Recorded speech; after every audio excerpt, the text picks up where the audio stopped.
Hi, some Saturday sparkle. I have a great memory as a young child going back to the Champagne region in France to visit my family.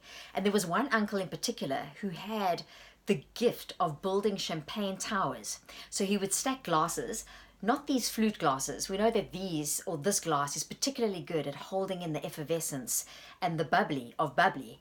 But he would use the flat coupe glasses, and he would stack them, and then he would pour the champagne into the top glass, and of course the champagne would cascade down into the second and the third layer and fill the other glasses.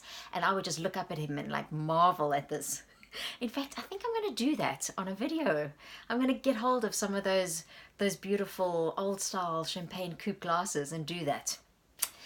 And why I wanted to share that with you today is because we know that particularly as leaders, our energy and our attitude and the way that we show up is contagious, certainly by virtue of our influence. But I'm sure that, like me, you don't always wake up and feel as bubbly as a glass of champagne or a sparkling wine. So what are ways that you can do that? Because when you're particularly stressed and tired, that's probably the time when it's most important. We know that there's a strong business case for bringing positive psychology and happiness into the workforce, and leaders should role model that, but it isn't always easy. So one way that you can do that without, I guess, living with a comedian is to perhaps harness the power of gratitude. So this is a gratitude journal that I started 4 years ago. What I like about it is that you can actually see on year 4 the other 3 years before that. I started doing this because I watched the TED Talk by Sean Acor, where he spoke about the impact and the benefits of having a gratitude practice.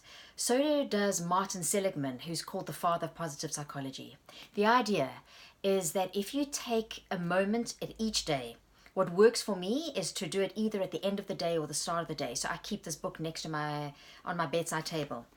And you just think of 3 things that you are grateful for. They don't have to be dramatically big things. They can be small things.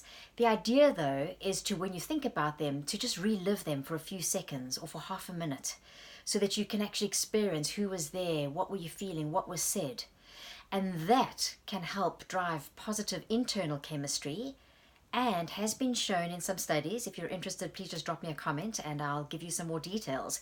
Has been shown to be able to cultivate a more positive, optimistic outlook, which can help you stay sparkly and effervescent, which as a leader is an incredible asset to have.